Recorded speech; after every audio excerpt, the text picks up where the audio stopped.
This episode of Confronting the Line contains a trigger warning. There is talk of workplace abuse and strangulation that begins around the 38-minute marks and ends around the 43-minute mark.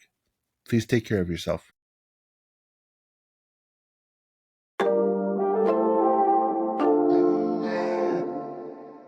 This podcast is for informational purposes only and should not be considered legal, medical, or mental health advice. We speak from our personal experiences and opinions. The views expressed are solely those of the individual speaker and are not intended to malign any group, club, organization, or business. Hello, and welcome back to Confronting the Line, where we explore the often blurry line between transformation and exploitation. This year, we're kind of taking a deep dive into the distinctions and practices, mostly in the self-help or human potential kind of movement. And really what we're looking at is both the dark side and the light side. When you come to the line, one of my favorite teachers taught me this a long time ago, when you come to the line, that's when you can see more. You can see it all. When you're just in the light or just in the dark, you don't see the other. You only see what you're in. So here at Confronting the Line, that's what we're committed to, stepping up to the line, looking, listening, and learning. So today, I'm super excited to have with us as a guest, Ann Betz. Ann and I have been chatting a little bit, and took us several months actually to kind of actually connect in person. We kept sort of talking, meeting through other people. So I'm just super excited to have you with us today. And I'm going to just read a little bit of your bio because I think it's so cool. But now I have you introduce yourself as well. Ann Betz is an expert in the neuroscience of human consciousness, coaching, and narcissistic abuse. You can already see why she's an expert on this show. Ann is the co-founder of BEabove Leadership and an expert on the intersection of neuroscience, coaching, trauma, and human transformation. And speaks, trains, and coaches internationally, and writes about neuroscience and coaching as well as relational trauma. And is also a published poet who loves cats, rain in the desert, and healthy relationships. And the other thing that Ann and I have in common is, and I'll have you tell a little bit of the story. So Ann, you worked at Landmark. I did. When it first was Landmark, right? Like early 90s. Gotcha. That's a little bit how we connected when my book came out, which was literally, guys, a year ago this Friday. Believe it or not, I can't believe it's gone by so quick.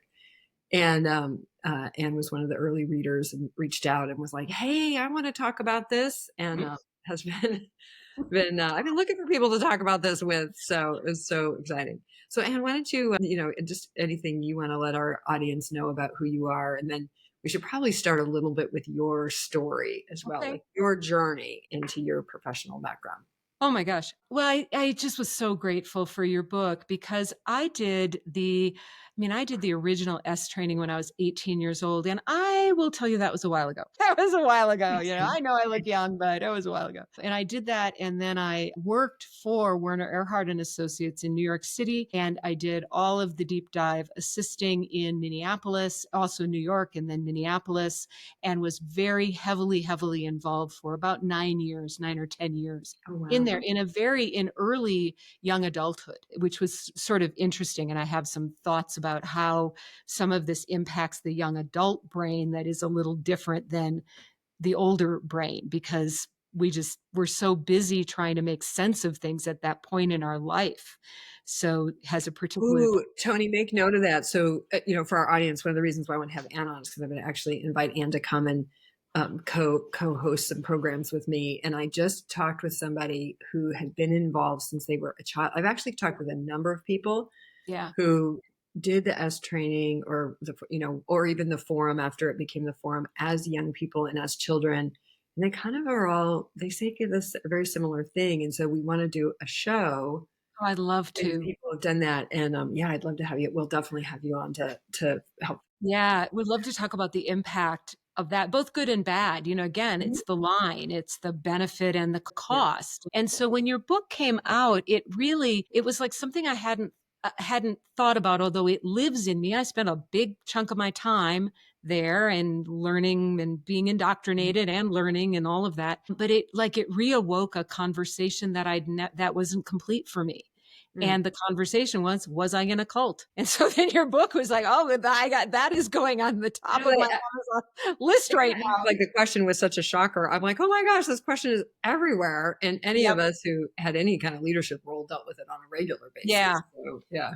So really, really helpful to get your take on that and to reopen the conversation and reopen a part of me that I think really has needed some healing, honestly. Even though I'd kind of put it aside for many years, there was the impact on me both positively that I can own and also, I know it took many, many years after leaving for my nervous system to actually recalibrate. I know, and that tells me that it wasn't all good. Because if it was all good, when we're just in just good experiences, loving experiences, you don't get that nervous system impact where you're on high alert, where you're walking on eggshells, or where you're quick to trigger and all of that. And I know that that took me probably about 10 years to get it mostly out of my system. So that's how I know there's something going on that is not okay, because otherwise you don't have that kind of response. Yeah. I talked to a former staff member. I mean, just literally hundreds of people have called me since my book came out, and mostly former program leaders and staff, and not all from Landmark as an organization, but other LGAT type groups, LifeSpring, Context, Insight, right? Various, definitely lots of Scientology. But somebody shared with me, they were only on staff for like a couple years. But he asked me, he said, I still jump when the phone rings. Do you think that's PTSD? I'm like, pretty sure. Absolutely. Pretty sure. Absolutely. Probably complex PTSD. Probably we'll just add a little C to the beginning of that. Exactly. Absolutely. It is. And I will just share with you just quickly, my business partner had the same thing from a job she was in. It wasn't from an LGAT, but it was from a boss who was very critical and very abusive. And she said she had for years the phone would ring and her whole system would jump. Well, I think we had a whole culture of in a period in which sort of the no pain, no gain mentality, and a lot has been tolerated in the name of coaching, and a lot of abuse. And that was what was startling for me. I mean, I talk about it lightly in the book, but the book, I'm going like, it's like an amuse-bouche of the story. It's such a little thing. You But opened the door, though. You opened the door. And I think you've learned a lot even since writing the book, is my sense of things. It's like massive. The whole thing blew open and you opened the door to it. And, that is just such a... I really had no idea. I always joke, I'm like, I went into Narnia, when they opened the door in the back there. I'm like, what? Right. But I think there was, in groups like Landmark, who in the name of human performance said a lot of things were okay that we now know are not okay. And, some of that was normal, part of the culture. I don't really think it's fair to lay all the blame at Landmark's door or LifeSpring's door or anything like that. I think culturally, I mean, just like it used to be totally, of course you could spank your child anywhere over anything, anytime. And now we know maybe that's not so good. And to me, it's a lot of that. But this culture, this idea, that's what we were told with Warner right away when we were going to be working in the inner sanctum. We got kind of an orientation, and we were told, you're going to hear him be really harsh with people. And we were told two things. One major thing that was a straight up, I would come much later to discover was a lie, which is that the people who work for him agree to that, which is not true. I literally explicitly asked them, several of them, is that true? And they're like, did you agree to be abused? No. And then I had, but see, we don't see it as abuse. It took a lawyer explaining to me and a therapist what is verbal assault. Yes. Distinct from verbal abuse. So assault, by the way, for those of you listening, you want to know. So assault is when somebody is threatening you. So I'm going to kill you, threatening you with harm in any way. It's constituted verbal assault.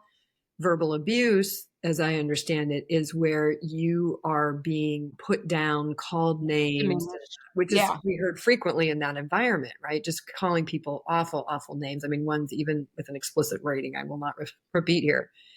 But it wouldn't be till much later why I thought that was okay all that time I was hearing it. I knew it wasn't okay for me. I'm like, I'm not going to work in that. Warner even Yeah. said to me one time, he's like, "Oh, man, you should work with me." And I said, "I will work with you, but I would never work for you." And he said, "Why?" And I said, "Well, I would never work in the environment that you Yeah. create as a workplace." And he laughed. He thought it was funny. And I was just, so I was clear about that. But I believe the story that they had given consent.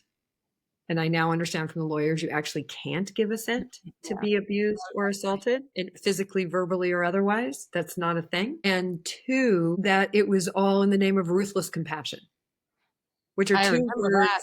I Yep. never, ever will condone together in the same sentence ever again, given what I That have. is an oxymoron. It is Oh it my really, gosh. it is. And then, and this other idea that the end justifies the means. Mm, And that is counter to any spiritual truth that I know, because what I know is the end is the means. The way you walk there is what you get.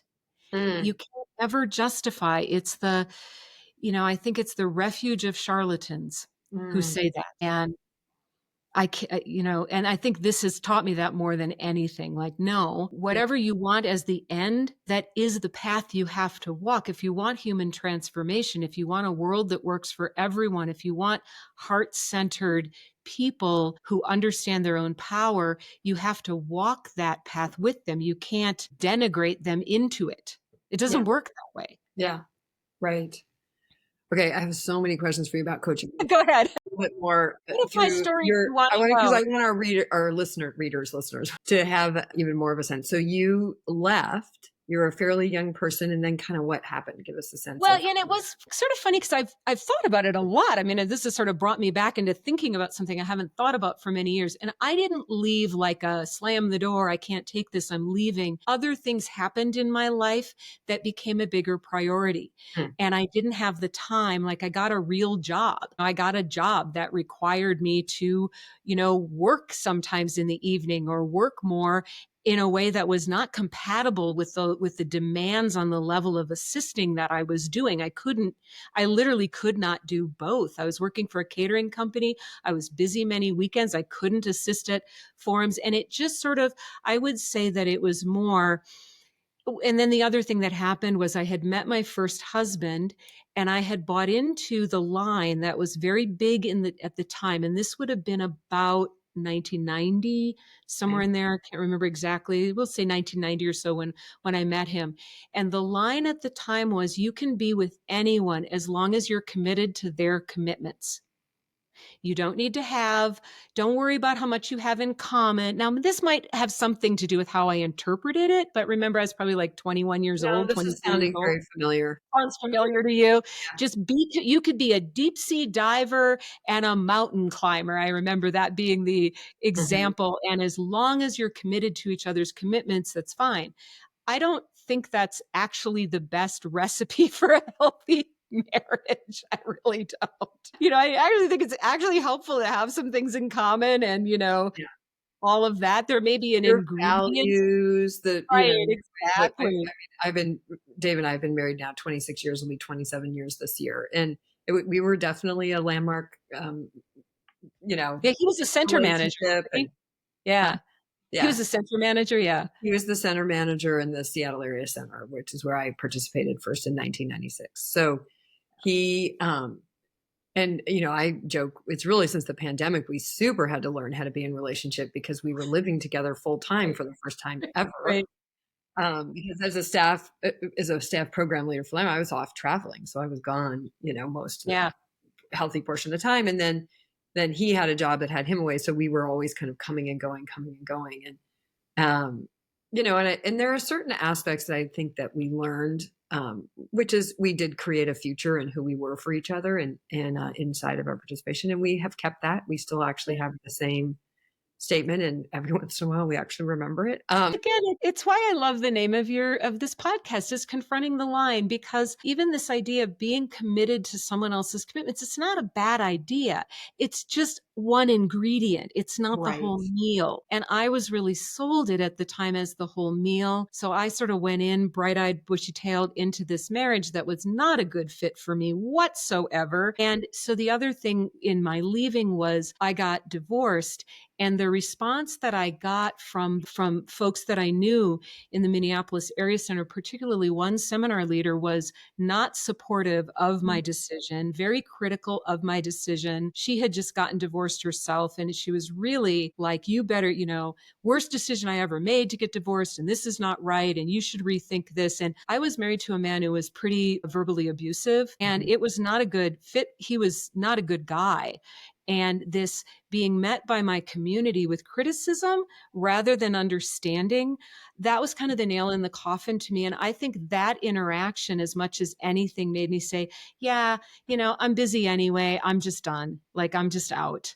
Well, that's a good, I can't resist now. So, Please. you train coaches. So Yes, I do. we'll get back to the story, folks, I promise. But Yeah. Ann becomes a coach and a trainer of coaches and an educator of coaches in the personal and professional Yeah. coaching field. Almost 25 years that I've been doing that. Yeah. Plus some neuroscience, like the real kind. And not Yes, it is the real kind. I'm very committed to rigor. yes. And but that thing you just described, there's two key things in there that I want to pull out as red Please. flags for folks, which is one, if somebody's purporting any one idea as an answer or a solution, that's a flag. Yeah. Because there is in the living of life as a human being, there is no one answer. There's not even a answer that fits. It just doesn't fit. So when you say, okay, no, all you need is, there's already a red flag. But the other thing that you just described of being coached in that way, being coached, like told what to do in your personal life. Right. What I now understand in my own deconstruction, I've come to see how inappropriate that is. And in part also walking next to my daughter through her journey with complex trauma. And we've been through, so many different therapeutic models and things like that I've gone and worked with her in and learned a lot about. And I didn't, I was very lucky in Landmark because I went off to the wisdom area. And in the wisdom area, you're never supposed to give people an answer. You're only supposed to ask questions. So we came from a very different underpinning. So I was quite shocked this last year as I've been talking to so many people, and I would hear this again and again and again where they were coached. Yeah.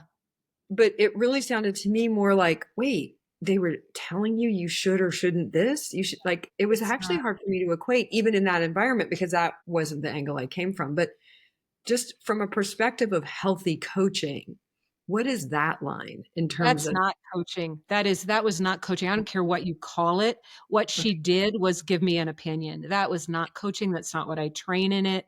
There's some clarity around really what is coaching. And it's much more what you're talking about, that my job when I'm working as a professional coach, which I do, I have a private, I teach coaching and then I have some private clients. And my job is to help them find their answers, which is through a lot of reflection, questioning. Here's what I'm hearing. Am I hearing you right? And what about that? Tell me what the cost and benefit is, things like that. Because the idea is they need to come to what's true for them, not my opinion. My opinion does not matter. I need to manage. This is another really good line, because the other thing in groups like Landmark, and I keep saying that because there really are more than just Landmark. Yeah, it's not just we have the Landmark mold. We have that in common, but there's many of them. And then there's lots of people who have done programs like that and then gone out and set up their own coaching practices, their own whatnot, without really having the formal and good training. And there's not anyway, we'll get into that. Yeah. This thing. So a lot of times coaching in a group like that looked like laying a path with a destination in mind.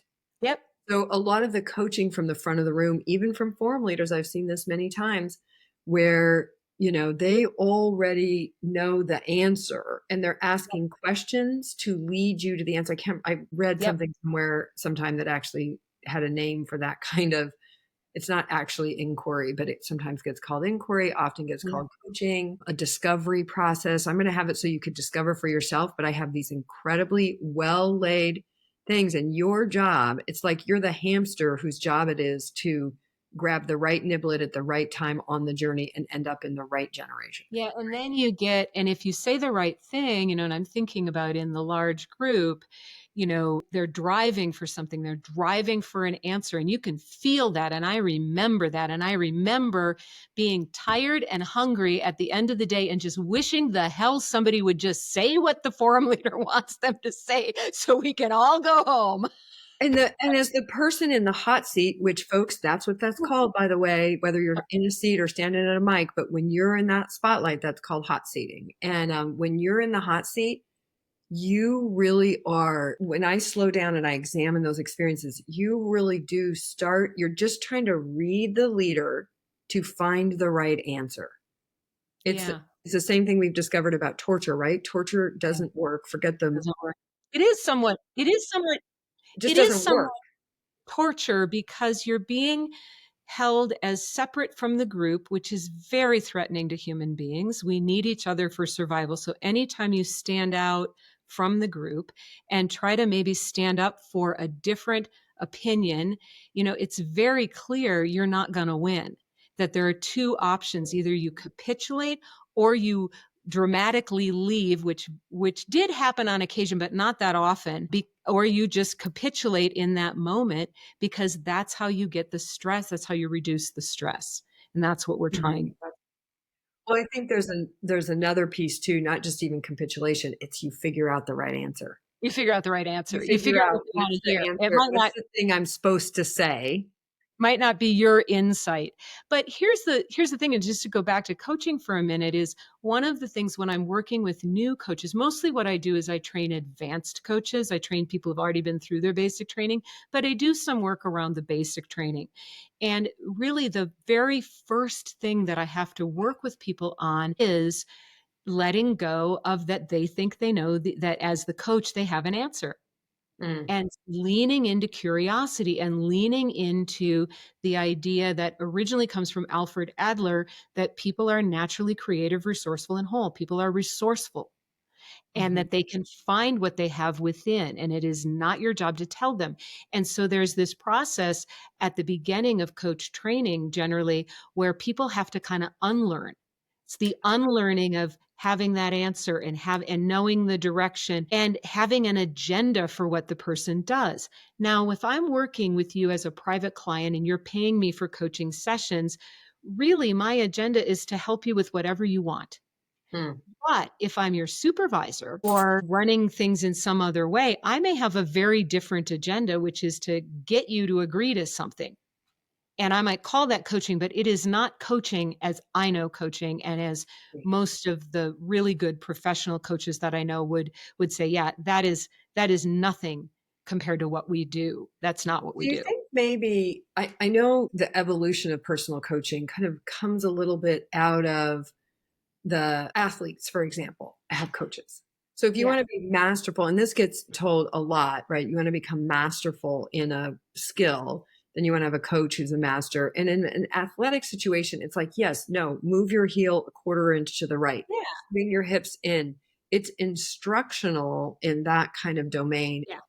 I that's kind of what I think, like that got carried over, but now I'm working in people's emotional, spiritual, and mental health. Yeah. And is that accurate? Like it's a different domain, it's right? Sort of an unfortunate use of the word, coaching. And you're making me remember at one point I worked with an organization and we were bringing in a lot of coaching into this major, big multinational corporation. And they basically, as we're designing something with them, they were like, can we call it something else? Can we call it not coaching? Because in our culture, coaching means performance improvement, or you're on a performance improvement plan, or somehow coaching had a very negative association in their culture. And we were like, no, because this is a profession. We can't just, it's like you want to rename the accounting department. This is a profession and we're going to call it coaching because that's what it is. But it's a term that people can interpret and use in different ways. And athletic coaching is very different than development coaching, executive coaching, or personal development coaching, because it is not it is a pure coach is not going to go in and go move your foot to the right. in a personal Right. development kind of Right. process. And that's what keeps it from being manipulative. And that's, to me, the line.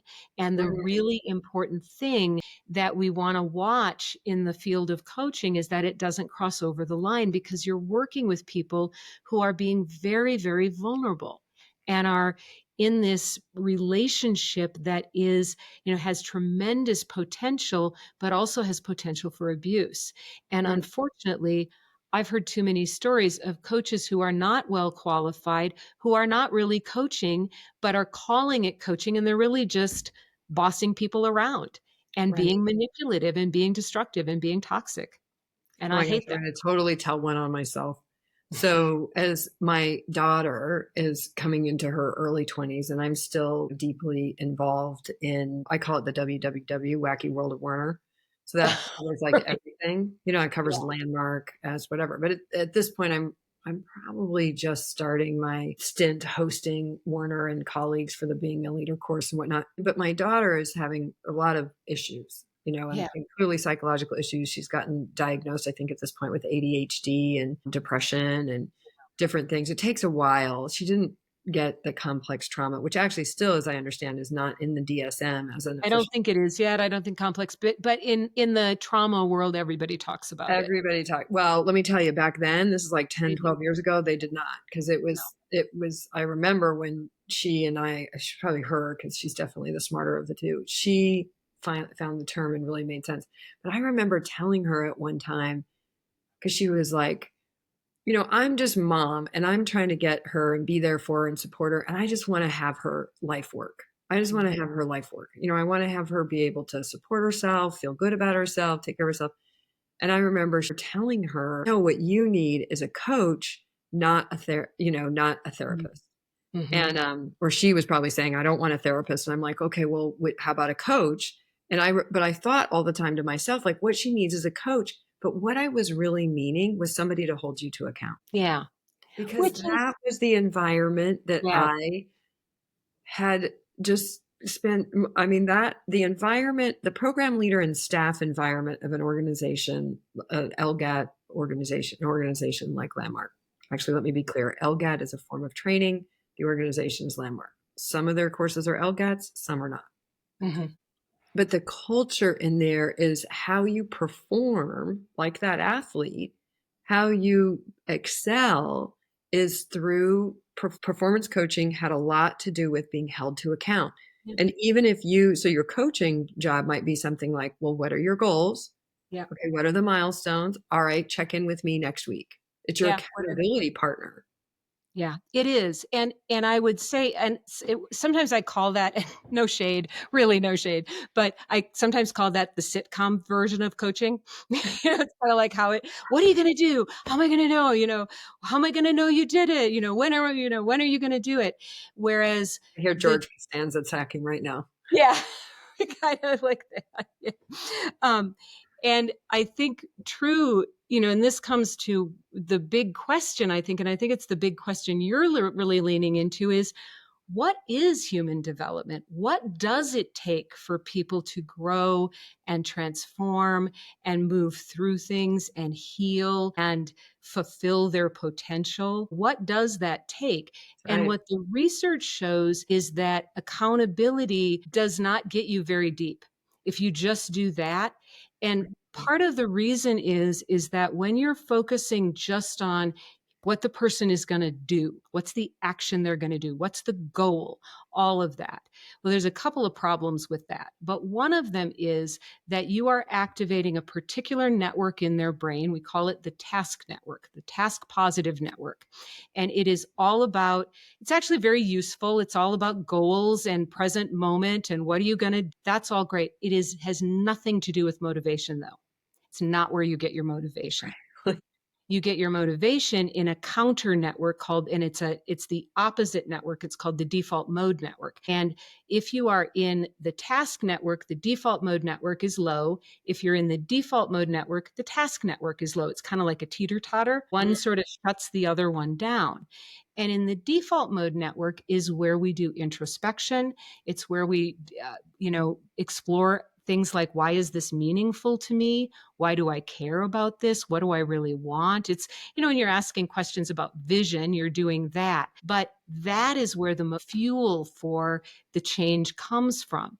And Mm. what the research seems to point us to is that you need to really activate that in coaching, in human development, so that the person finds their motivation for the change, and that Mm. it's not just about the accountability. So that's So just how would one. you map this onto, if you talk to somebody in the Landmark Network, they'd say, okay, Landmark, what makes it different is it's about being, it's ontology. And it cracks me up. I've studied enough about this to know how it's talked about. There's pretty young, let's just say kindergarten, it's like very basic level. Yeah. But how would you map this onto being? Because what they say there is we're going to transform in your programs, you're going to transform who you are being about, Mm-hmm. whatever the circumstance or the situation. And I've heard this coach to people who were in actually dangerous and abusive relationships. I've heard this story similar to what you shared many times, which is they were coached to create a new context, to shift who they were being. And if they shift they have a transformation in who they're being, their partner is now going to be differently, so on. But it's interesting, as you were saying that came to mind, because I'm like, I wonder if they were pointing at that, that motivational network, like without having any training or understanding. That's how most of these groups come to be. There's no training. It's instinctual. It's people Right. who, get enough Which is people. also true about coaching. It wasn't created from a scientific base. I can map science onto it, but it was not created from there. I just have to say something just off the side, then I'll answer your question. But there's a whole school of coaching where the coaches call themselves ontological coaches, and they're very proud of it. And some of my good friends, but they're very proud of it. Well, I'm an ontological coach. And I always say, we're all ontological coaches. Like, it's nothing special. Like, you're not doing something different. Ontology is this, working with being, and we're all doing that. So, We're all doing that all the time. Yeah. calm down a little bit there, Mr. Ontological Coach, whatever. Yes. I say that with love. I've heard that too. No, yes, it's all Some good said with friends. love. And yes, I've heard So, it. yeah. So how would we map this on? I think, so there's the positive side of it, which is working with being, working with my belief system, working with how I see myself, working with my limiting beliefs and my old patterning and old messages that may come from family of origin that are not really useful for me anymore. How do we break those apart? How do we identify those and give people the capacity to notice and shift that? I think that is all very, very productive, really good stuff. Where it can break down is the over focus on accountability, I think. And part of the problem with that is that unless you do really good work around what's important to me, that they're not necessarily setting the right goals, or they're not setting goals that are, I call it, personally relevant to them. They're setting a goal that's coming from the outside. And so it's hard to stay super motivated if you're not finding that it has deep personal meaning, right? Well, quite often, I mean, guys, when you get into this staff level of these groups, I'll just tell you what your motivation is. They don't give a shit. It is about, they don't. There might be some lip service from time to time, like what's the future you're living into, but that, and that's kind of takes the place of motivation. Like the goal is to create a future that's bigger, that's outside of hat over the wall kind of thing. And then figure it out to create mission impossible, as it were. And I mean, somebody told me a story about one of the executives who was in charge of the centers division. This was recently. I mean, this was in the like 2023, 2022. Wow. And they were looking at going from the centers model, the city model, to a regional model. And they wanted to merge this executive wanted to merge the US operations with the Canadian operations. And so, well, first they didn't want to do it at all because, well, I'll be clear. This is, am I going to say the name? No, I'm not. Some people will be able to figure it out, but I'm not going to. But anyway, so one of the executives, let's put it that way, very high up. And, and they were kind of like, well, first of all, if you don't have people to beat up for the result, you're not going to get one. And that, it's hearsay, I guess. Somebody was on a call where they heard that said. So that kind of thing. And that attitude is definitely very present in the actions. But here was this other thing that really caught my attention that goes with what you were just saying is They said, well, you can't actually, those are two different countries. So you can't have a region that includes Minneapolis and Ontario. Right. Because those are two countries, and the transaction systems that you use and the rules and the laws are all different.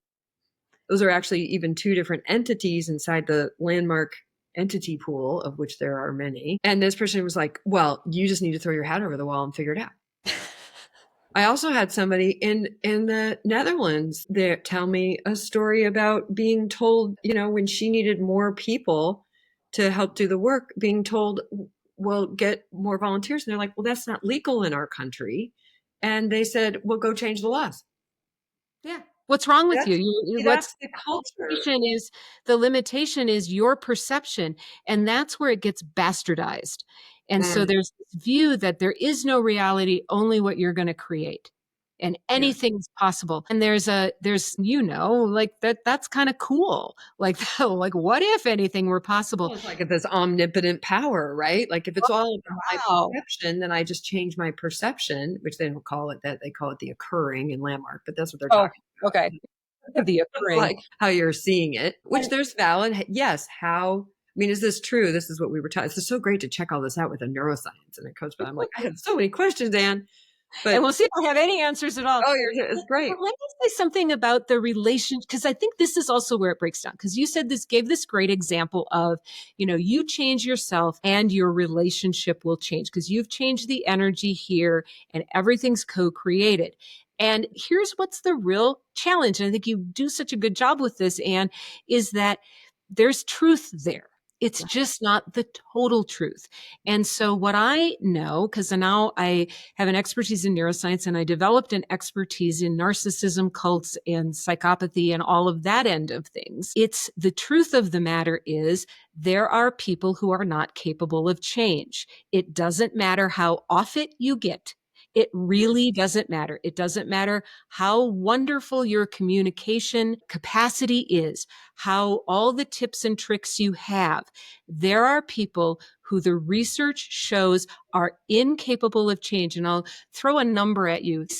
They looked at 37,000 people with high narcissistic traits over the course of a lifetime and found they do not change. So what you're looking at then is you're being told, just get off it, just shift, just create something different. And if you're dealing with someone who's a very toxic personality, a very disrupted personality, it doesn't matter. And you just put yourself in line for more abuse. And then you feel ashamed and guilty that you can't something's wrong here. I'm not off it. There's something off for me. I'm doing it wrong. I'm being wrong because I can't make them treat me well. I can't make this relationship work, whether it's personal or workplace, or whatever. No, the reason you can't make it work is that person is a bully who's never going to change.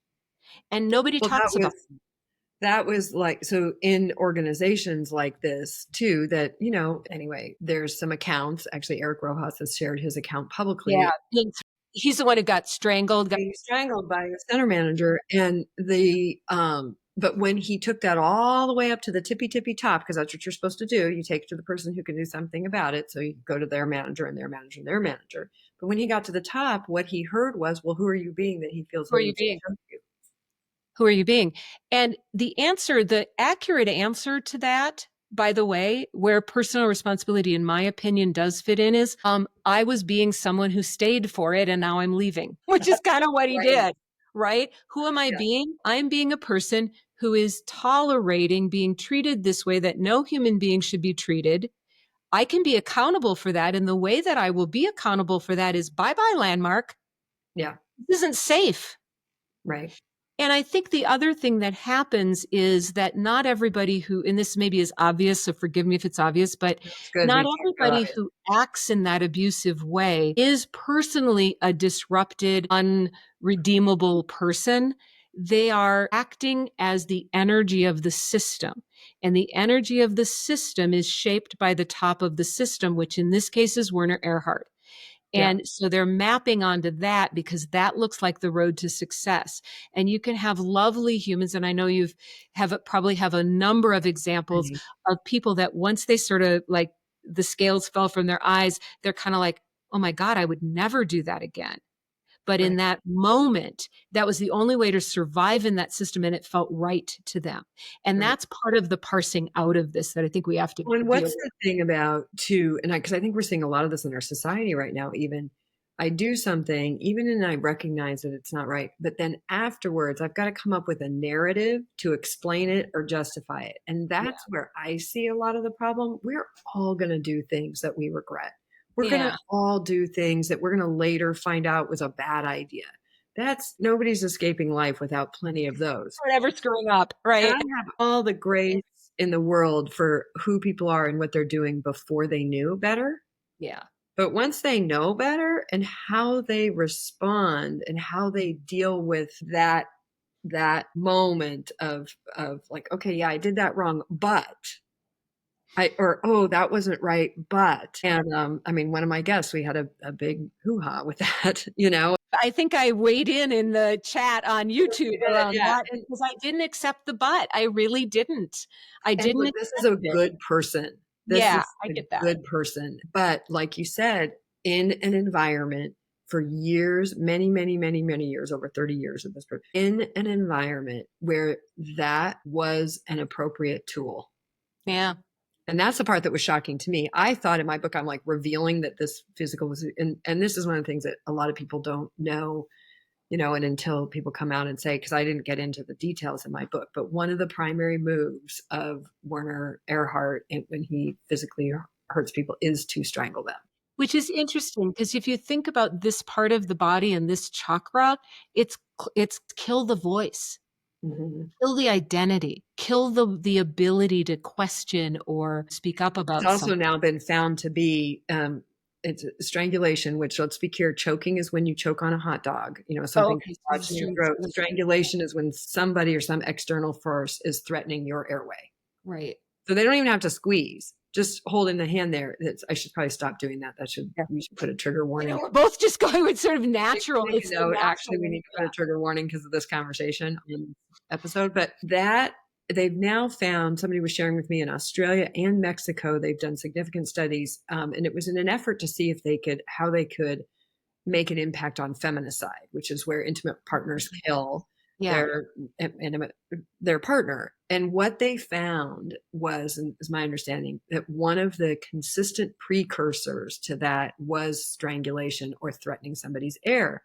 So those countries created much stronger laws and penalties if domestic abuse included the threatening of somebody's air or throat. And they did significantly drop incidences of partner murder, basically.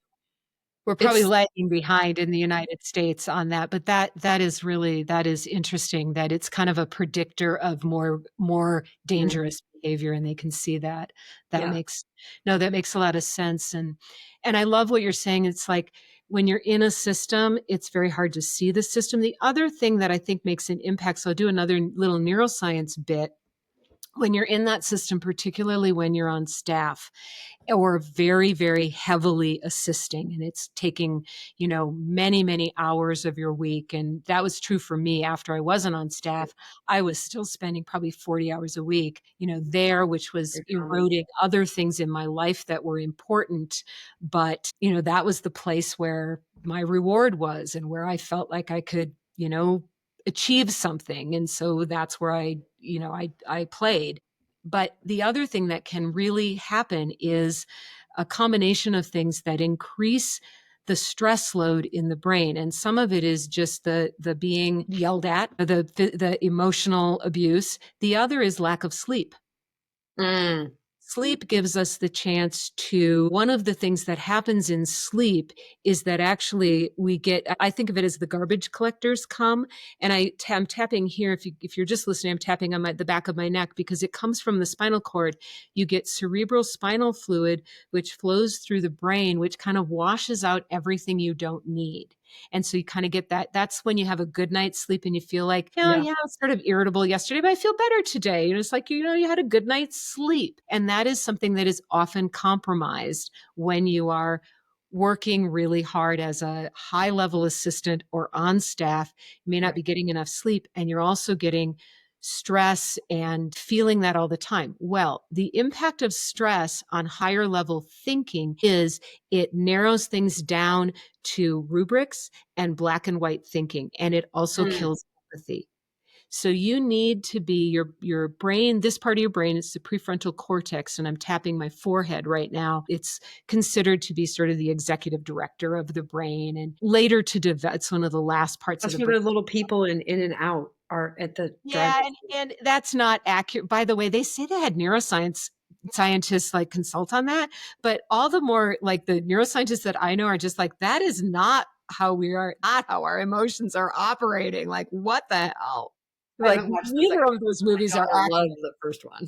Well, they're fun movies. It's a fun idea. It's just not true, or it's 30% true, but not the total truth. So anyway, Inside Out.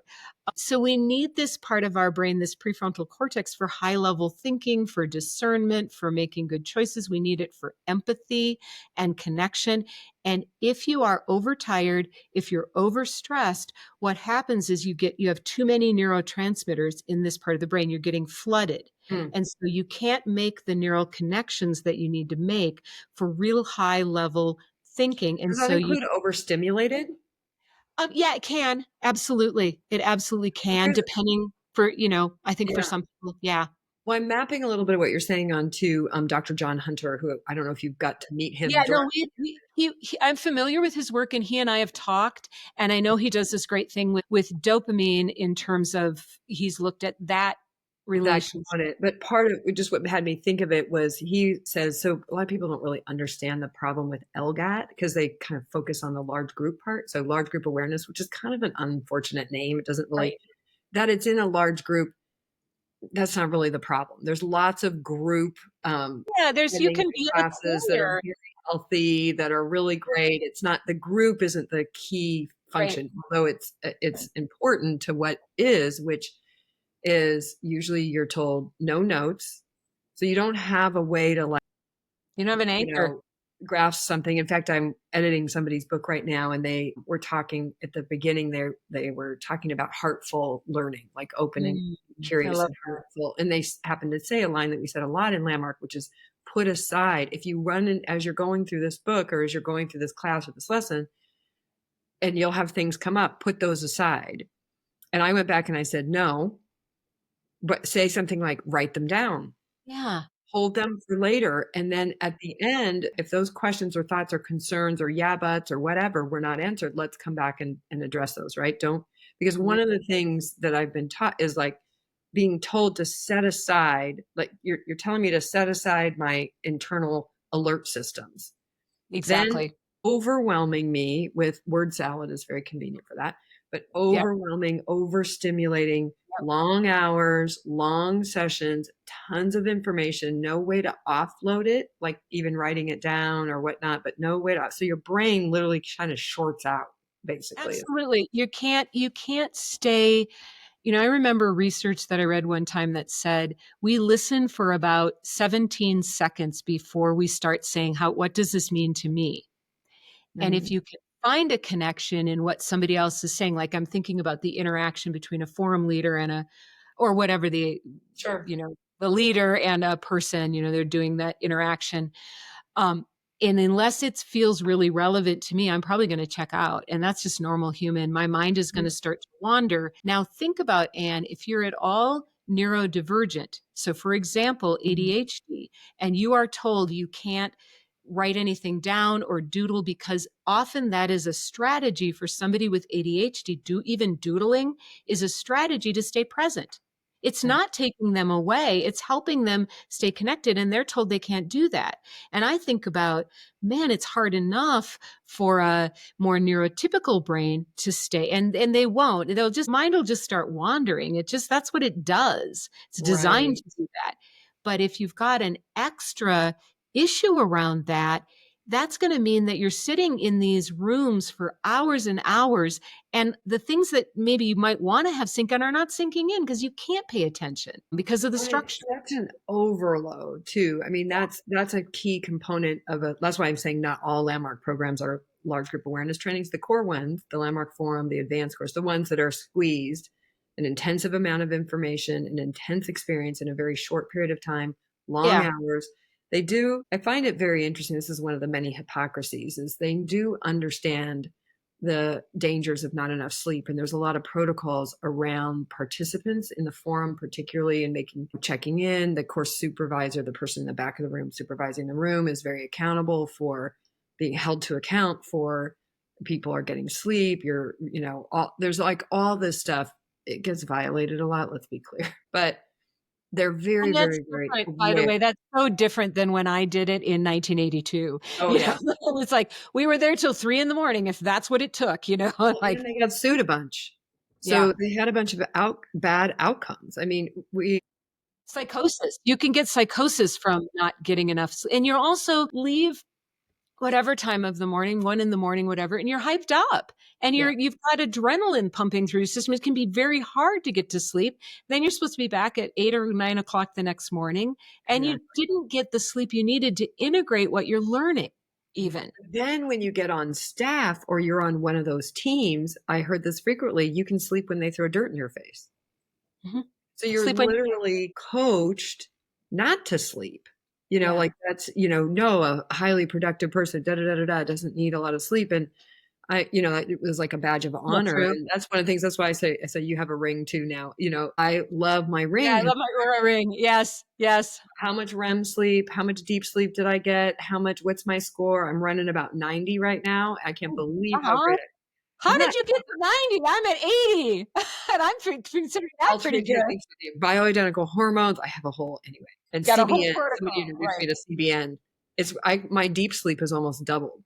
Well, that's amazing. What are you doing? Well, I have a whole combination of things. So one, I do bioidentical hormone replacement. I have a doctor that I work with that I do that. Also healthy eating, nutrition, good habits. It's a holistic thing. And then also I found these great CBD. Yeah, I do that. That helps.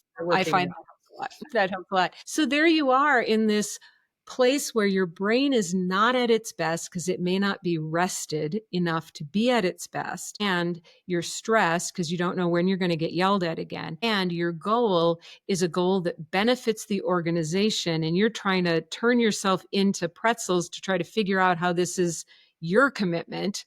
But the truth of the matter is it's all about how many enrollments, ultimately, how many people, how much money can we bring into the organization? And then, trying to find my way into that.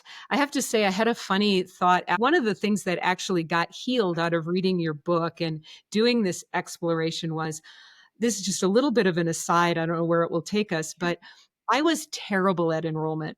I was so bad at it. I was terrified of it. And so I went on the logistics supervisor path. That was the path that I went, I did the introduction to the forum leaders program, terrified the whole time. And I don't know, like in my whole time, in 10 years of involvement, I maybe enrolled 3 people. I just couldn't do it. That is really bad. It was really bad. You did not want me in your enrollment. I was answering the phones. I was just and don't get me on the phone because I'm going to be calling the woman who tells you what time it is, for 3 hours. Right. Call your answering machine. Yeah. I was just so bad. I was really scared. Now you have to remember contextually, I was probably 19 years old, right? I was young, 19, 20, 21 in there. I wasn't, I did not know how to deal with rejection and criticism and all of that. And so, but what got healed for me, I think it was a combination of your book and also Sarah Edmondson of A Little Bit Culty, who was saying how bad she felt about being really good at enrollment and getting all these people involved. And I thought to myself, well, there's a perspective shift. I didn't manipulate anybody. You don't have penance to do for all those people that you got enrolled. Yes, that's hilarious. I was so bad at it. I was so terrified. I was so scared of actually talking to someone about it. Oh my gosh, well, you have to know. So Tony, my producer partner who's listening on in here, and but he told me the other day that he registered 200 people. Well, Tony, you got penance to do that I don't have to do. That's right. Been carrying, I have to say it's sort of a joke and a little bit, but that was the currency of the organization, and to feel, so there was this feeling of constantly being a failure, that I wasn't, transformation equals sharing transformation. I wasn't doing it. I wasn't enrolling people. I wasn't bringing enough guests. And that lived with me for many years, I've up in, talked to so many former staff, some 25 years, 30 years out, and they're still living like they were a failure because yeah. they did not enroll and register enough people. And or my favorite is if you were on staff, anybody who's on staff in Landmark, if you're out there, you are hereby absolved from lying, because everybody on staff lies to survive, because you have to at a certain point. But really suffering, they thought it was just them rather than it was the system. It It was was the the system. It was system right. that you're in was shaping you, which, And it was this like crazy, I don't know. I mean, I don't know if some of what's coming to mind. I'm thinking about when I worked in New York and I was a project assistant. I was just the lowliest staff member possible on there. But even so, every so often it was everybody on the phones. And finally, my manager in my area basically said, we were working on a project that had a deadline. It actually was Werner speaking at Madison Square Garden and the Felt Forum, and I was the project assistant working on that. And finally, I think my manager took pity on me and basically said, she had two assistants, said, we're on a deadline. I can't give you to them for enrollments. And I got out of it. I was so grateful nice. not having to be on the phone. But there were things I remember when I still was being asked to be on the phone. It would be 10 o'clock in New York. It would be too late to call anyone. So you know what we were supposed to do? Call the Call numbers Pacific in Coast. California. I know exactly the thing. Yeah, it's being unstoppable is a badge of honor in those groups. And it doesn't matter who you run over, who you hurt, like they don't want anything too obvious, because that could be, bad It's press. like, and I know people have told this, and this happened to me and I didn't follow through with it, but it was like, call your grandma. My grandma is not going to do the S training or the forum. She's just not, but That's when you're you call your playing, answering machine. that's exactly. But that was, you're playing small. You're ripping her off of a chance to be transformed. It's like, you don't know, my grandma's not going to do this. Let me just tell you. Well, that there, I think, particularly for any of our listeners that haven't been deep in these kind of environments, and we're talking specifically about the Landmark one here, but that the enrollment thing, the narrative is how you get talked into doing that, why you're doing that all the time, is because you are transforming the planet. So Scientologists are clearing the planet. Yeah, Landmarkians are and transforming the planet one person at a time.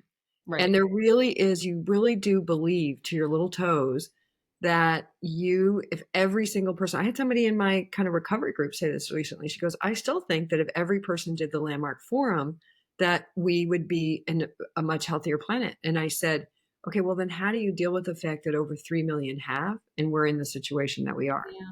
It's a lot. It's And a how big, do you deal with, that's one of the other things. It just takes time. 26 years later, I'm looking around and, I was in a deeply social part of Landmark. Wisdom had a big social component. So people for years and years. And I love the wisdom grad. I actually love the grad. And but I kind of started to notice that people are dealing with the same stuff they were dealing with 20 years ago in my wisdom course. which tells you something. And that reminds me of something that John Hunter said. You're probably more up to speed on than I'm, but there's really no research that says there's long-term transformation, that it's short-term. Right. It's that high that you get because of the situation that you're in, but it's not the long-term. Let me run my theory by you about that, because me and Ed Gurwitz are having all kinds of arguments. Oh, we should have him on. We can have a whole great debate about his transformation reel. And because for him, transformation is his life's work, and he's a good guy, and I really come to love him a lot. And but he and I are having this ongoing debate. What is transformation really, and is transformation real? And the more I ask the question, the less I think it is. And okay, now in my little run up, I forgot the thing. God, what did you just say? You said you want to run something by me. What is transformation? All of these people that have. Okay, here's what it is. This is what I think is happening in the brain. And I have no training to say this. So I want to ask somebody who does, which is what does happen in programs like that is I do have a shift in my perception. I have a shift in how I view it, right? So to use my own example, I was a teen mom, and that had all this stuff that it meant. I was never going to this, and I was never going to that, and this and that was, all this kind of stuff. was going to have 10 kids by the time I was 25. I was going to be in welfare for most of my life, blah, blah, blah, whatever. I had this whole future like laid out for me. Yeah. And I'm kind of a rebellious sort, as most of you probably noticed by now. So I was like, that's not happening to me. And I set out to prove the world wrong and all that. And, and then I did like, oh my gosh, I sewed my son's clothes. I made him organic food before that was a thing. Trust me, you should have seen what I had to make baby food with. But I was going to prove to the world not only that I could be a good mother, but I was going to defy all that. Yeah, you're going to be the star mom. Okay. Yeah. So anyway, and then I'm, fast forward, at 21, I met my first husband just before my 21st birthday. And anyway, fast forward 5 or 6 years, and turns out my first husband, good man. Also, now I understand probably had very serious unresolved trauma. Like I do know enough about his childhood to know that he was in a pretty abusive step parent situation. But what I ended up with was a drug addict and a philanderer and somebody who was abusing my son, his stepson. Ouch, ouch, ouch, ouch. Yeah, not good. So by the time all of that is like coming to head, and that's what has me do the Landmark Forum. And kind of what I had to deal with is my rebelliousness called, I'm not going to do all those predictions, also had me looking past a lot of red flags in my relationship because I was living my proving story right. I'd found a good guy. He loved me and my kids, da, da, da. Like I was so committed to that story rather than what was actually happening. Yeah, literally wasn't seeing what was happening. That's how it works. And then I do the forum and a couple things happened. One, I knew immediately, like by the Monday between the Sunday night and Tuesday, that what spurred me to register was he said he was going to leave me. And that was a huge crisis. And I'm like, oh no. But anyway, by Monday, Tuesday night, I'm like, oh yeah, you should move out.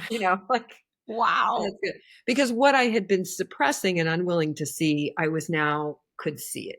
Yes. Because I was able to lay down, this is my assessment after, but I sort of laid down all that defensiveness. I laid down all that righteousness, but I also laid down the story. Now this is probably more happens in the advanced course, which I happen to do a month after my Landmark Forum. Like I'm like, boom, boom, boom. Right. But I lay down my story that I was trapped in a particular kind of existence because I had a child as a teenager. Yeah. So you got choice. You found yourself in choice is what I yeah, exactly. And so that really opened up things and it changed my perception of myself. And so I started to say yes to things that maybe I wouldn't have had the opportunity for, said yes to. And that led to a lot of things, including ultimately becoming a Landmark leader. Yeah. I set up my own business. It's actually pretty successful. And then I actually closed that business to become a Landmark staff member. And I led a different possibility for your life, which is really, exactly. And this is again why it's, it's not black and white. It's not all bad. In my view, what I'm seeing now but now what I can see 20 some years later, I can also see, so I have a daughter who has complex trauma that is directly correlate to all the time that I wasn't there. So the things that happened to her in her childhood that led to her trauma happened because in part, some sexual assault that happened to her when she was young while I was away. And then also she spent every weekend with her dad, who I kind of foolishly thought, well, he was terrible for me, but he was a good daddy. That's wrong. Yeah. Anyway, he was a good daddy, kind of. But he wasn't dealt with his own stuff, which means he dealt with his own stuff. Exactly. Whoever he's around, you can't separate that. It's going to come out for sure. So, but for me, I'm like living a miracle. Like she's going to her dad's every weekend, which makes it possible for me to fly off and lead programs. And I'm living, all this kind of stuff. But it came at a very, very high cost, primarily to my daughter, to my son, even a little bit. But now I can see, honestly, I say this all the time, the damage for me, and I think for many graduates who get deeply involved in work like this, wasn't what happened while I was there, with obvious exception being people who experience psychotic breaks and abuse and all that, which happened, but is all the things that wasn't getting tended to because I was there instead. I agree totally. Yeah. You started out by saying you had a theory about what might be So my happening. theory about Yeah. transformation is what it really is a perceptual shift. So I have a shift in my perception or how I see something, which creates, to use landmark language, new openings for action, new opportunities for being.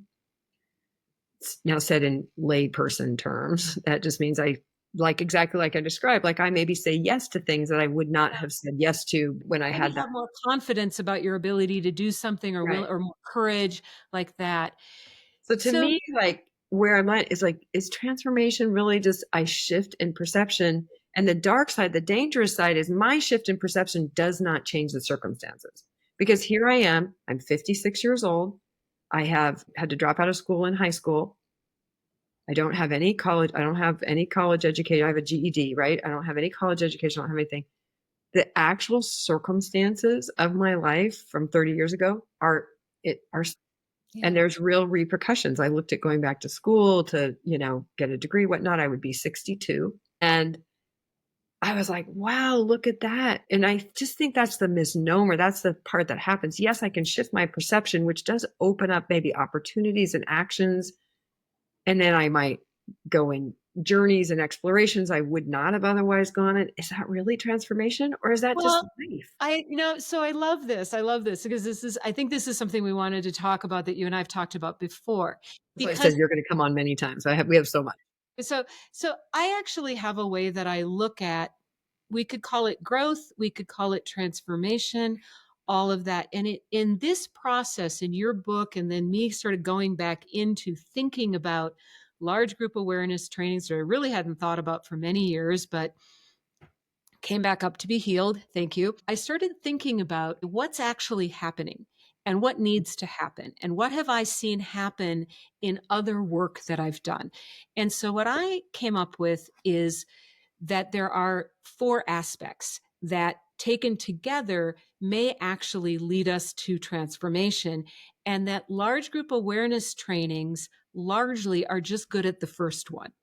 So Mm. here's my four Oh, aspects yes, this is that, exactly what we want to get to. yeah, I Yeah. think this is what you wanted me to talk about. So the first one, I call it realization or awareness. And it's that, oh my God, I'm the common denominator. Oh, wow. Like that's Or the S training was literally, folks, if you want to know where you got the term "I got it," you got it from the S training because that's what made it popular. absolutely.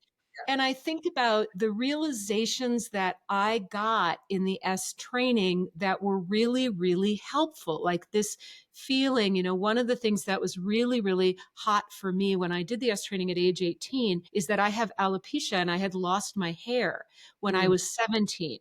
And so I wore a wig. I felt I still do, by the way. I never grew back. So I just have better wigs. But anyway, so I had lost my hair and I felt very disconnected from the human race. Mm. Very. And that was why my friends really wanted me to do the S training. So I came in, I did it. And the biggest aha I had, which was transformed, it really transformed, maybe we won't use that word, but it really impacted my life. Similar, I think, to what you're saying is I still belong. This is just a thing. Everybody's got something. Everybody's got a reason they don't feel as good as everybody else. This is just the human condition. And I learned that at age 18. And that was a big realization that was really important. And I think often this kind of thing is very good for that. But if it doesn't continue on with the other aspects, it just lives as an aha. And Mm. so for me, the next aspect is regulation, which means I can regulate my unpleasant emotions, my tendency to want to yell at someone, my own frustration. I can regulate that and I can choose productive responses rather than just more automatic responses. I'm aware of what's going on and I don't think that is stressed in the way that it should be. And in fact, a lot of the time it was sort of like, this ruthless compassion idea was kind of permission to be dysregulated, you know? When you were always chasing, Tony refers to it as chasing the dragon, right? Like literally taking term from heroin addiction, but because it's like that, because you're Yeah. chasing those ahas, you're chasing the next insight, the next breakthrough, I think you nailed it there. You do stay in that first stage and it feels good. And this is where Dr. John's work, I think, makes a lot of sense. Kind He of talks that. about the dopamine. I mean, he's talking about it in terms of dopamine and that high that, you feel in a bipolar, and so that hypomania. And And it's it's a part of the process. It's just not enough. So then we have to be truly, what is transformation? To, if we just take that word out of it and just say, to walk in the world as a consistently heart-centered person, to me is part of how I think of transformation. Mhm. So then then the next thing I need, or, these are not totally linear. It's not just the realization. It's not just the ability to regulate and I'm doing up and down, by the way, if you can't see me, but I'm thinking about, I'm regulating the sensations from my body, the thoughts in my brain, and I'm able to make productive decisions about how I do that. Maybe restrain myself from yelling like that, have a more productive conversation that This is helps. also why somebody told me that this in the LifeSpring training they did, which those are, all over the map. They were told at the end of the seminars, at the end of the LGAT training, the, similar format, to not make any major decisions for 2 weeks, Yeah, which makes sense. happens to coincide with the 7 to 10 day in the limited studies that have been done. Of Yeah, the to high have of the the realization. realization high, regulate, and from there, which leads, I think, perfectly to your next stage. I think of these as like a nested series of holes. Yeah, Like, they're kind of overlapping, I'm not exactly sure, but they're not necessarily linear. But another key component of this kind of growth is then, to me, and this is probably the biggest one, is integration.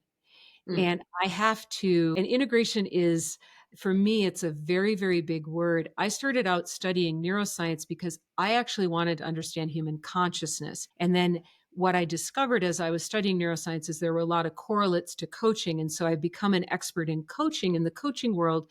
But my true love is transformation in human consciousness. That's my big mm, project of my life. And when I went to study neuroscience at the graduate level, what I was looking for is there a core concept that is critical for human development? And the core concept that I've found, and I've been working with this for 10 years and I haven't found a better one, is integration. mm. And integration is taking two differentiated elements and linking them. So you get out of polarity thinking. I think you taught a lot of this in the wisdom course, probably, because it's really beautifully core. You are able to hold both things in Yeah. a linked way where you're not choosing one or the other. So, like, from a neuroscience perspective, what does that look like? That looks like I know what my right hemisphere is good at, I know what my left hemisphere is good at, and I can use both of them concurrently. That's just one example. It's not just right and left. I think when you talked earlier about the motivation and the tasks, Yeah, right? exactly. So because ultimately my motivation and tasks get linked. Yeah.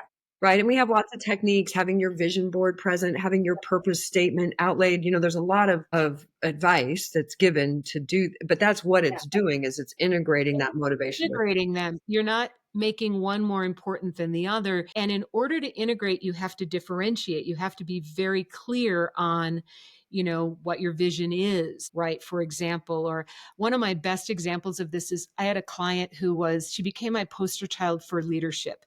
And she came to me and she wasn't. And she gave me permission to share this story. And one of the things she came to me for coaching is she got feedback that she was too much of a mother hen. Mm. It's just a dear. And she told me, she came into coaching, she said, Ann, I want you to toughen me up. And I just laughed. I'm a rebel I like love that you. she came to you for that. That's like, I know, I love that. Like, that's how really? that's how I swear. So I said, I'm not going to do that. That's your secret sauce. Your team would follow you through fire, and they would. And I knew her team, and I worked with her team too later. I said, but what we're going to do is we're going to figure out what we need to add.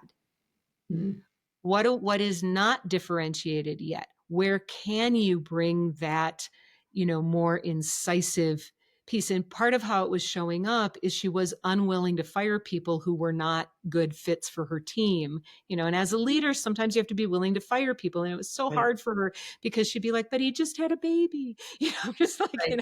Yes. like that. So we worked together. We worked on this integration that you don't have to become a jerk but Right. you can include this. And what I will tell you is by the end of the time we worked together for about 12 years in coaching.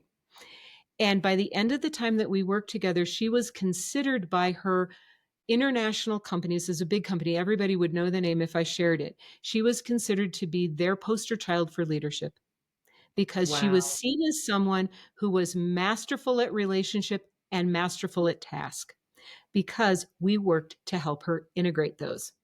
You also just subtly said something that I think is really important. It also gets skipped a lot, which is you worked with her for 12 years, which has a Yes. couple of cool factors in it. One, over time, and it did come to an end. So both of those things are important. So when you get involved in groups like this, there's never an end. There's always another course, another lesson. Spiritual groups, we know that there's always another level, there's another layer, there's so on. And like in Scientology, they would just keep moving the goalposts, like the minute. That's what every group I've heard from or worked with or myself was that's where Yoga Man got in trouble big time. He moved the Yeah, goalposts because he needed to get his loyal following to pay for another product so he could pay for exactly. his next thing. Okay, so we've got realization, regulation, Regulation. So I'm stable. integration. And then the Okay. last one is stabilization, and it's a little different than regulation. Stabilization to me is being able to have that insight be incorporated into your being and really last. So it's kind of like and I think of this in terms of like psychedelics and things like Okay. that a lot of times what's happening there, or what Dr. Hunter talks about as sort of that dopamine rush of the insight, that what's happening is you're being shown a new possibility. And I think this happens a lot with Mhm. psychedelics and medicine, plant Right. medicines and Not things like that. medicine. You get shown, Aldous Huxley called it, we open the doors of perception. So we get shown this possibility, but it's not stable in us. It's just sort of an Right. idea.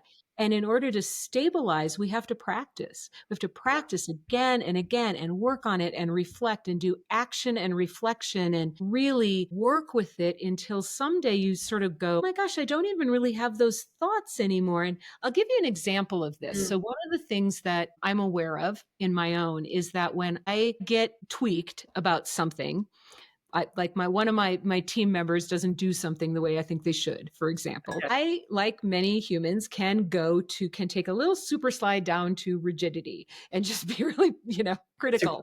Super slide. Super slide right down to rigidity. And I've been really working with integrating that and balancing that rigidity with a more open view that has more empathy Mm. in it. Practicing when I go to rigidity, activating empathy, because they're kind of opposite. And I was talking about the two networks and they actually sort of relate to that. Where stabilization comes in is I had something that happened probably like last year, fairly recently. I've been working with this for a long time, like 10 Mm. years, and gotten better about it. I'm more conscious of it. But this thing happened where I got irritated and I immediately had a positive intrusive thought without trying, which was, oh, I wonder how they might see this, like automatic. I Mhm. didn't have effort for it. And I thought, okay, my desire to not just land in rigidity has become more stabilized because it's happening automatically. Oh, And beautiful. that's what I think of as stabilization. So instead of saying something critical, I don't even have that desire because an opposing view has just come right in automatically.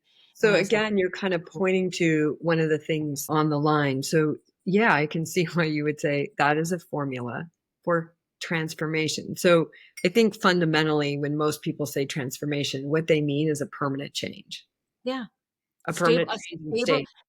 They're stabilized at another level of the mountain. They're at a Right. different place in terms of they're at a different level of consciousness up from where they were, and they're And I think stable there. what's important here is that doesn't happen in 3 days and an evening.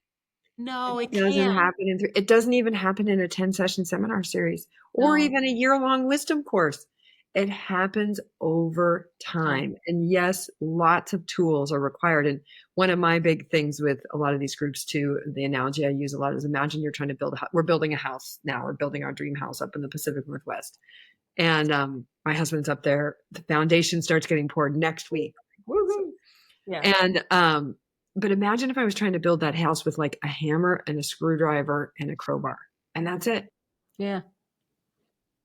It would take me a really, really long time to build the house, and we need lots of tools, and we also need lots of rest, Yeah. because that is where your brain is doing the work. It's where a Exactly. lot of that integrative work is happening, right? In that deep sleep we were talking about earlier. And that's where these groups, but that's not a money-making proposition No. exactly. Although, honest to God, I swear to God, it could be. I'm telling you, if Mick, if you're listening, I know how you guys could turn this around. I swear to God. And one of the things is stop claiming that you're creating transforming lives. Just stop it. Stop it. That's not what's really happening. But there are powerful things that are Well, happening. I'm yeah. having realizations and openings and whatnot. I think the forum should be like it would be a thing. Oh, you do this program, you're dealing with something. There's only certain kinds of things that are appropriate to deal with. And that there's other things like what my daughter's dealing with trauma. The forum is Therapy. not the place for that. She needs to be with a trauma informed therapist, as well as other modalities, Yep. somatic work and different things. Totally. And it's a holistic thing.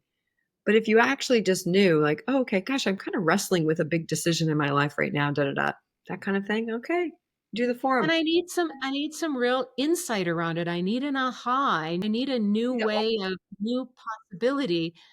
But then it's the hard work of the repetition. And this is part of what I love in coaching, is that it is usually in my engagements with my clients, it's a long-term engagement. And that's not just about me keeping them, certainly I hope my clients would agree, it's not about me keeping them dependent. It's about that we're in a process that is so helped by having somebody to reflect with Right. and process with, and maybe ask the questions I'm not asking myself, and maybe bring a tool in that I wasn't aware of. And that over time, in that process of reflection and all of that, we integrate this into a way of being in the world. Mm. And but that takes, it's, It takes time. It takes multiple tools. It takes time in, time out. I mean, Brian, who was the source of he was the wisdom area, but he used to tell us all, he used to get on us. He's like, stop hanging on to people. People are not supposed to stay here. They're not supposed to stay. Part of why I think I saw a lot of what I saw was because I had been off in, I call it happy camp. You had been off in, and the ground of the fundamental sort of distinction, the wisdom area that we came from at that time was all is well, which really all is well, and let's get curious. yeah, So wonderful. and I've continued that with my work with the Red One School and the Diamond Approach. I've deepened that in a lot of ways, that approach to life. But yeah, let's get curious. Let's spend time like that. And if they actually were just honest about that, I actually think they'd be okay. I It'd be think a they better would. business model. And this is And true not just for Landmark, but so many of these groups. many that there's a place. And one of the things, if I go to the positive, and this is really, something that I share with my clients, there are things that really happen best in one-to-one work. They really do, because of the Mm. safety of the container, because of the feeling held by one person in good one-to-one work, like good coaching, good therapy. There are things that can only happen there. There are other things that can only happen in groups. So, for example, I can tell, I can have a client who's firmly convinced that they're the only one in the world who's ever had this problem or ever felt this way. And, it doesn't matter what I say as a coach or what I ask them. If I can have them, this just actually happened. I was consulting. This wasn't my client, it was one of my students' clients who was really, really struggling coming out of a narcissistic abuse relationship and really being so really super victimy, and which I don't shame her for anything. But my student was having trouble getting traction. And I said, the best thing you can do is send her to a support group. She needs to see she's not alone. And she also needs to see that she can be a resource for others. And that doesn't happen in one-on-one. You need a group for that. And so I think there's a beautiful potential connection of the marriage of good one-on-one work with good group work, Yeah. because they do different things for us as humans. And using different modalities at different Mm-hmm. times. I mean, even this is one thing I've learned in walking with my daughter. At different times in her journey, she's needed different kinds of things. Things. Like sometimes what she needs is massages. She Yeah. needs to work the body, Yeah. but she gets basically trauma informed massages, body work. Yeah. Sometimes, like she was telling me earlier today, she goes, Mom, I'm at that phase where I just need to break stuff. They have these places now. Have you heard about this? You know Where you what can I go and break stuff. You know what I heard about that? I don't know if this is true. I haven't validated this, but what I heard is that dominantly in those break it rooms, it's like 90% women who sign up to go do that.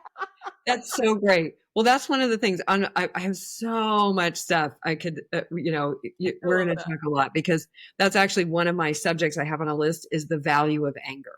And Yeah. I also have the value of victim, of actually being free to say, you know what? Yeah. I was victimized. I was victimized. I think I don't have women to. have been suppressed a lot and gaslit out of their, out of Yes. their impacts of having experienced where they say now 1 in 3, I mean, it's estimated that 1 in 3 women have experienced sexual assault. I can tell you And from the if women's you group that I run, it's higher than that. I'm It's telling higher than that, especially if you include emotional abuse and all the other ways that all the you. other types of abuse. It's higher than one in But three. we've turned being a victim into a dirty, Oh, yucky thing. absolutely. So you can't ever say victimization, like to say that I was victimized. Yes, you are going to be confessing to having been a victim. And I think that is what keeps so many people stuck. And look at what's going on in our society right now. People don't want to say like, oh man, I may have gotten that wrong. Right. Or because they would then have to deal with it. They were manipulated or that they believed Right. some misinformation or they believed in a leader who probably was very deliberately with expert prowess leading them down a rosy path. But we don't want to be a victim. I'm not going to be a victim of that person. So, but instead, I'm going to come up with these crazy narratives and try to move past it. That's my other thing I'm on a war against. I'm just moving on. I'm like, well, you might as well say I'm moving on to the next one. So, Right. Well, and for me, when I think about it, I work with a model of my business partner and I, we work with a model of consciousness and we've been working to map neuroscience onto this model of consciousness which is looking at consciousness in terms of levels, not just a thing that is or isn't, but what level. And it comes from the people who have done research in this area. But one of the things that really changed for me over the years, when we first created the model, which is about 15, 18 years ago, somewhere in there, I really had it as, it was you were either above the line or below the line. And as we started understanding it better and working with it and having it reveal itself to us, what we really saw is no, it's not an either or, it's an and. And mm, in order to be in, and I hate to even use the word because it sounds so hierarchical, but in order to be in higher levels of consciousness, you have to include everything. It's not mm, about, no bad vibes, it's all good, don't bring, no otherwise negativity. known as toxic positivity now. Yeah, I love that exactly. term. When I learned that, I was like, oh my God, that's so great. Yeah, because we've been in the diamond work for the last like 3 years now. We've been studying like Yeah. the heart element. And what I've learned the more I've gotten into that is when I feel my heart breaking, that's my heart being whole. That's Mm, one of its capacities. That's one of yeah. its things. Like I Yeah. know I've been living in this question really since the pandemic. How do I live in the world as it is open-hearted? And that is more challenging than ever right now. Because your heart's gonna break. Yeah. And the ability, when I know that I'm with someone who's really working their path, whatever their, I don't want to quantify as a level, but they're really in the game, working their path. They don't have a problem telling me about their anger or their sadness or their hopelessness. They can Mhm. be present to it. They can include it because it's information, it's part of us. My Right. hopelessness, and there have been days in the last month or so where I see something in the news and all I can do is cry. And I in that know. moment, I had one of those days yesterday. yeah, I'm I keep just bursting into aware. tears. And I was like, wait. And then I realized, oh, you just need to have a good cry. Yeah. Like just it's okay. Right now I feel hopeless, or right now I feel afraid, or right now I'm angry. And that's a part of me and it's a legitimate part of me. So I use this metaphor. My partner and I just did a video on this because the metaphor that I like about this is I say, these are parts of me. And this sort of ties to like internal family systems Say and internal family systems. right. These are parts of me. They're legitimate parts of me. But if we're all on a bus together, they don't have driver's licenses. They get to be on the bus because Yeah. sometimes they see things that I'm not seeing, and they might tell me, hey, be aware, that's, you're about to hit a truck Right. kind of thing. But if I let them drive, they're probably going to drive me over a cliff. If I let anger drive, or if I let sadness drive, but they get to be there. They get to inform me. But I want to have other aspects of me, like and innovation and things like that. I want to have them at the wheel, listening to what the other sort of passengers on the bus say. And that's my only distinction, is you don't get That's to. another thing that's happened big time in the productivity craze, is that somehow, and this very much fits with the kind of patriarchal, weirdo masculine, not true masculine, but the kind of weirdo perception of masculinity that we've been living with, is that somehow emotions are what we have to put aside and landmark the term as bracketed, or they don't even call them emotions. They call it what's going on with you internally. And I was talking with somebody the other day, and I said, you know what? She called me because she wanted to figure out how to get over this emotional response she was having before she got onto an important call to make a result happen. And I said, well, maybe you should take it with you. I said, maybe that should go with you. I said, your emotional system, I said, we got to drop this thing that we've been trained in, that somehow that's what we've got to put aside. No. Your emotional, that is an alert system. When the tornado sirens go off, I pay attention. Right. Your internal tornado sirens are going off. Absolutely. It's, and I think about, there's a term from law, which is, might not be pronouncing it right, but I think it's cui bono. Yes. Who benefits from the idea that everything is absolutely personal responsibility in a system like Landmark? Who benefits from that, really? Or is that just a way of controlling people? Because if I'm always responsible, they don't have to be. They don't have to ever. Those that want the translation on that. Like that's, it is a heavy, heavily used in exploitive and abusive situations. Yeah. Absolutely. And it's really, if you start asking, well, who benefits from this? Is it really a benefit to me? Or is it really a way that the organization just evades any responsibility because I can't question anything? If we started actually looking even at the news and different things that are happening, but asking it authentically, with authentic and real curiosity, but wait a minute, who's really benefiting here? If we end that program, who benefits and who loses? And then, but asking for real, with a real open mind, whatever side you're on. And then you're going to start to see your way through that in a different way. It's so funny. I'll share a real quick story, and then we probably have to wrap up. We should wrap up. We could talk all night. But I was working in an organization as a trainer in this organization, and they pulled us all together for a development day, and it was all about what was possible for the organization. And we got into this whole, they took us through this process about how we could all do these micro projects that would benefit the organization. And we loved the staff. There's like 100 of us or something. We pretty much liked the organization and all of that. But we got in this conversation with them where people started asking that, like, okay, so you want us to do this work and do these micro projects for you. Most of us make our living in addition to training for you as consultants, and we get paid hundreds of dollars an hour to do this. So people were asking, like, who benefits if we do this? Are you going to give us shares in the organization? Or equity. I've had this whole breakthrough about equity. I started thinking things like, wait, whose equity am I building here? Exactly. And what was fascinating, I was just reflecting on this with a friend who was there, because this was a few years ago, 10 years ago or something, that the leaders of the organization, just as we were asking these questions, and I think really from a curiosity, like trying to understand, like, okay, but is there a benefit? They just got more and more defensive. And in fact, one of them at one point just burst into tears. And and it never went anywhere, because the truth of the matter was they benefited. There was no benefit to us. And finally, one of the leaders said, well, if we make more money, we can give more scholarships. And we were just like, yeah, we're not buying that. Oh my gosh, you just totally. It was so manipulative. It was so manipulative. And they, I think, couldn't even see, because I think they felt like they kind of owned us. And we were standing up going, no, unless you can tell me there's some benefit to me, we're not doing this. Right. It was a big fail. Yeah, and there's not mutual benefit, and mutual benefit is, but then there's a lot of nuance and lines inside of that. Yeah.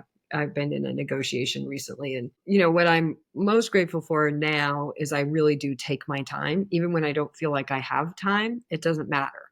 I take the time, like, okay, wait, is this really the right thing for me? Does this feel good? Does it look good? Does it smell good? What are the flags here? Like, Yes, I it's get like you. really, really take my time. And until it feels solid in my mind and my heart and my gut, I don't move. I don't move.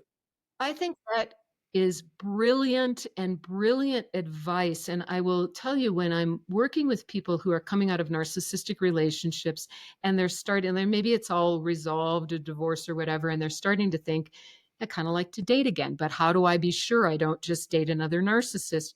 That is Exactly. my number one piece of advice. You go really, really, really slow for two reasons. One, you're going to be clearer. And other is that if you're dealing with someone who is toxic, this is also true in the business setting, they don't want you to go slow, because if you go slow, you're going to see too much. So they want that decision right now. Right. They don't want you to think about it. Yeah. And so slowing it all down, if they get mad that you're slowing it down, that is such good feedback, because now you're not dealing with a good person if Yeah. they're mad that There's you're slowing. something disingenuous there. Yeah.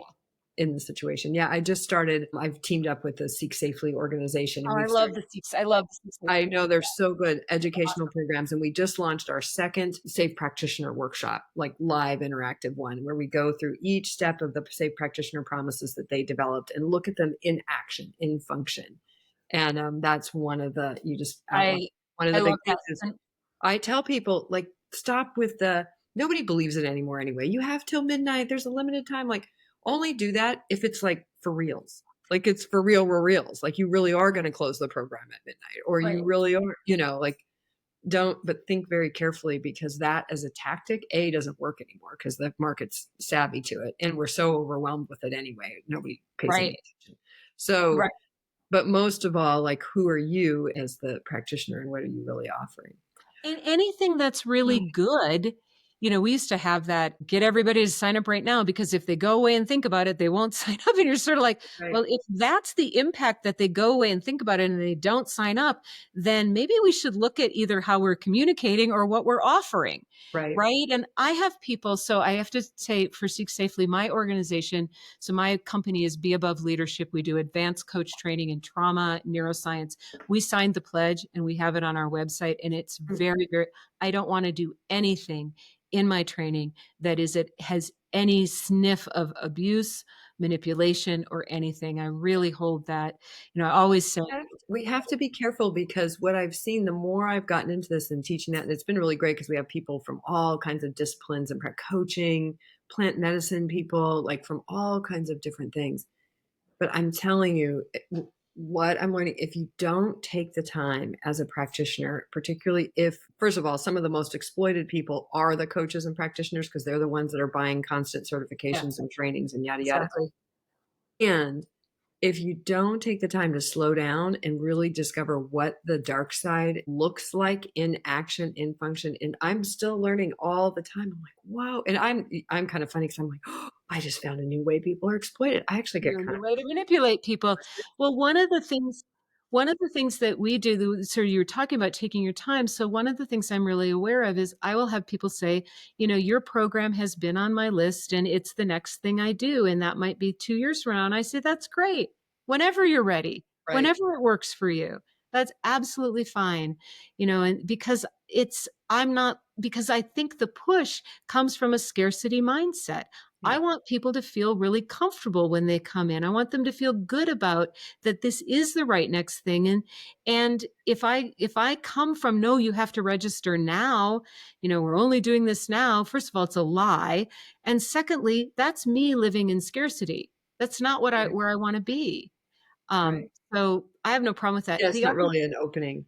no. Well, let's we're gonna wrap up this Okay, session. sounds good. We're gonna have lots more. I promise. I don't even think we got to half my list, but that was the list I had just for today, not the Okay, long list. But so I do really look forward to having you back, love and to. also bringing you in on some conversations with some other guests and whatnot this year, and as we move forward. And so I just really appreciate your time. And where should, if folks wanted to connect with you, or is there anything that you would like us to know that about you and Yeah, you can check out our website, which is BEabove, like be above the line, leadership.com. And then also the best way to connect with me, and I'm always up for this, is just reach out to me on LinkedIn. And that's a great place to have connection. I post a lot there. I'm a poet, so I've I'm been doing loving your poetry. it. I'm Thank on you. Facebook a little bit more than LinkedIn, although I'm learning about LinkedIn. I do it on Facebook too. You can reach out to me on Facebook. And Yeah, as I long as see you're it. not trying to market, as long as you're not trying to market me, I will accept your request. I don't, if I feel like somebody's like a marketer, I'm like, no, but I know, me too. otherwise good. So that's a great way to connect as well. Well, thank you so much for taking the time tonight. It took us a long time to get together, but it was worth it. And I look forward to many, many more. And Yeah. for those of you that are listening, I always want to remind you, if you are just waking up at 2 and realizing that maybe you've been in a relationship, whether it's a work environment, a personal development environment, an exercise, whatnot, religious environment that's been high control, where you feel like maybe there's something for you to investigate, learn, and heal, please check us out I love my Rachel Bernstein group. Actually, we do a combination of sort of therapeutic, because she has that therapeutic background, but also a lot of learning about how did we get here? How did these things happen? So Mhm. check out our Healthy Healing group. It's always noted in the show notes. And to learn more about or continue the conversation with Confronting the Line, you can go to my book website, isthisoccultbook.com. And if you want to continue the conversation, we're kind of loading that up with resources and links and places, not just for us, but for our guests. And I just really appreciate everybody, not just Ann, but everybody taking the time to be with us today and to listen to this conversation. More to come. Yeah. Thank you, Anne.